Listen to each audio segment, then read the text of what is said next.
Welcome to the Babli की पाठशाला। आज हम लोग 500 ईडियम्स एंड फ्रेजेस की सीरीज़ स्टार्ट करने जा रहे हैं। इस सीरीज़ में हम 500 ईडियम्स एंड फ्रेजेस कंप्लीट करेंगे।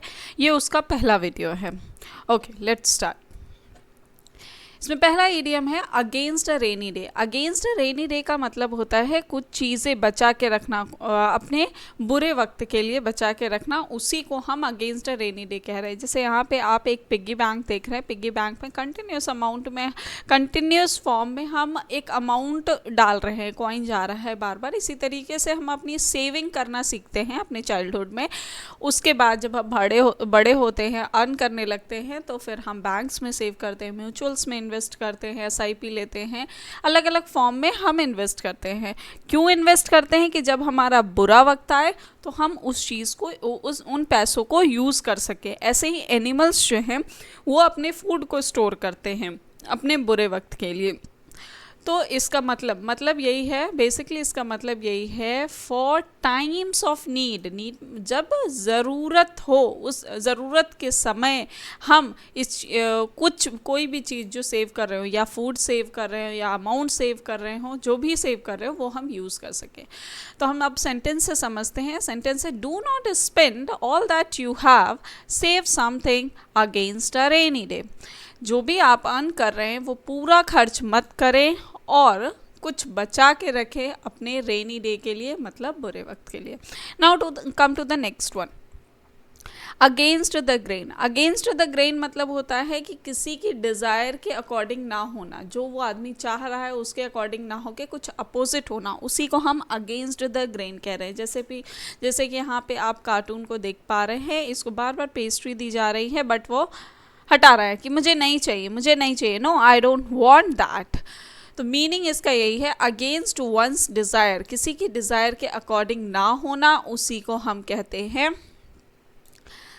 Against the grain. अब सेंटेंस से समझते हैं। सेंटेंस क्या है? सेंटेंस है, mister Vinay is dead honest, it is against his grain to accept a bribe. Dead honest का मतलब होता है कि बहुत ज़्यादा ईमानदार होना। तो मिस्टर विनय जो है वो काफ़ी ईमानदार हैं, और ब्राइब यानी घूस लेना उनके लिए, उनके डिज़ायर के अकॉर्डिंग नहीं है। So it is against his grain. Okay, समझ में आ गया? दो। अब नेक्स्ट चलते हैं। नेक्स्ट है as a loose end. As a loose end का मतलब होता है कि कोई काम ना होना, कुछ टाइम पीरियड के लिए आपके पास जब जॉब नहीं होती, या जो भी काम जो कर रहा है, कोई जॉब कर रहा है या जो भी काम है उसके पास वो चीज़ उस ड्यूरेशन में नहीं है, तो उसे हम कहते हैं एज अ लूज एंड। जैसे कि आप यहाँ पे एक आदमी को देख पा रहे हैं, वो कह रहा है आई हैव नो जॉब। सो कुछ टाइम पीरियड के लिए इसके पास इसकी जॉब नहीं है। तो सेंटेंस से समझते हैं। सेंटेंस है, having lost his job he is at loose end these days. मतलब आजकल वो अपने लूज एंड पे है। नेक्स्ट चलते हैं। नेक्स्ट है हमारा at a loss. At a loss का मतलब होता है कि मुझे कुछ भी समझ में नहीं आ रहा कि मैं क्या करूँ। लाइक आपने प्रिपरेशन नहीं की है और सरप्राइज टेस्ट हो जाए, उस टाइम में आप क्या करो? अरे मेरे कुछ भी समझ में नहीं आ रहा, मैं क्या लिखूँ, क्या करूँ। उसी कंडीशन को हम एट अ लॉस कहते हैं। जैसे कि यहाँ पे इस आदमी को देख रहे हैं कि यहाँ वहाँ जा रहा है, सर खुजला रहा है, मैं क्या करूँ क्या ना करूँ, मुझे कुछ भी समझ में नहीं आ रहा। तो अब सेंटेंस से समझते हैं। Seeing the labours march toward the factory to win their rights, the manager was at loss as to how to stop them. यहाँ पे क्या है कि जो मैनेजर है वो लेबर्स की मार्च को देखकर, उनकी मार्चिंग को देखकर वो एकदम परेशान है कि अब मैं क्या करूँ, मुझे तो कुछ भी समझ में नहीं आ रहा, मैं इनको कैसे कंट्रोल करूँ। तो इसी को कहते हैं at a loss. Okay, next at home in. At home in का मतलब होता है फेमिलियर होना, किसी चीज़ के बारे में थोड़ी बहुत नॉलेज रखना, उसी को हम कहते हैं at home in, means familiar with. Sentence से समझते हैं। Shyam is quite at home in English. मतलब श्याम जो है वो थोड़ा बहुत फेमिलियर है इंग्लिश से। एग्जाम्पल लेते हैं, जैसे ये बंदा जो है ये इंग्लिश क्लासेस के लिए गया है, इंग्लिश स्पीकिंग क्लासेस या वॉटेवर ग्रामर क्लासेस के लिए वो गया है, और वहाँ पे उसने डेमो क्लास लिया है। डेमो क्लास लेने पे वो जब 15 मिनट्स की क्लास हुई, उसने कहा हाँ मुझे थोड़ा थोड़ा तो है, एकदम नया नहीं है, मैं कर लूँगा। So I am at home in English means मैं थोड़ा बहुत फेमिलियर हूँ इससे, ठीक है।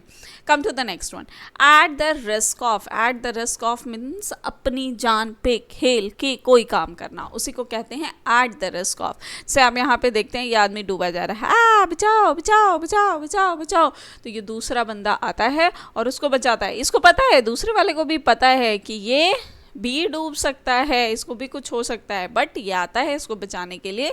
तो ये कैसे आता है, एट द रिस्क ऑफ, अपनी जान पे, मीन्स यहाँ पे सेंटेंस से समझते हैं, Ram save the drawing man eight the risk of his own life, अपनी लाइफ पे खेल के वो इसे बचाने आया है। इस बंदे का नाम एज्यूम कर लो, राम है, श्याम है, वॉट एवर यू वॉन्ट। सो यहाँ पे ये समझ में आ गया, एट द रिस्क ऑफ। अगर आपको कोई भी डाउट होता है, आप कंफ्यूज होते हैं किसी भी ईडियम में, तो आप कमेंट सेक्शन में लिख के मुझसे पूछ सकते हैं, मैं आपको एक्सप्लेन कर दूँगी।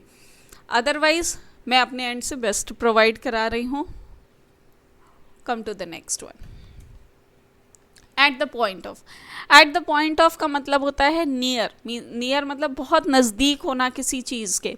अब यहाँ पे क्या है, ये देखो, यहाँ पे एक पर्सन है, वो अबाउट टू डाई है, और एक दूसरा बंदा आ रहा है, उससे मिलता है, एंड देन ये मर जाता है। तो अब सेंटेंस से समझते हैं, Mohan was at the point of death when his son came. अब मान लो ये मोहन है और वो जो बंदा आ रहा है वो उसका सन है। तो जब मोहन का सन आया उससे मिलने के लिए, तो वो एट द पॉइंट ऑफ था डेथ के, at the point of death के था, तो उसे कहते हैं at the point of. Okay, come to the next one, at the top of. At the top of मतलब एकदम मैक्सिमम लिमिट पे होना, एज लाउड एज पॉसिबल, जितना तेज़ आप बोल सकते हो उतना, अपनी वॉइस का मैक्सिमम लेवल पे होना। अब जैसे यहाँ पे आप देख रहे हैं, ये जो आदमी है ये डूबा जा रहा है पानी में और ये चिल्ला रहा है, तो इस टाइम पे अपनी पूरी जान लगा के चिल्ला रहा होगा। तो सेंटेंस से समझते हैं, the drawing man shouted at the top of his voice for help, मतलब वो अपनी पूरी जान से चिल्ला रहा है, हेल्प हेल्प हेल्प।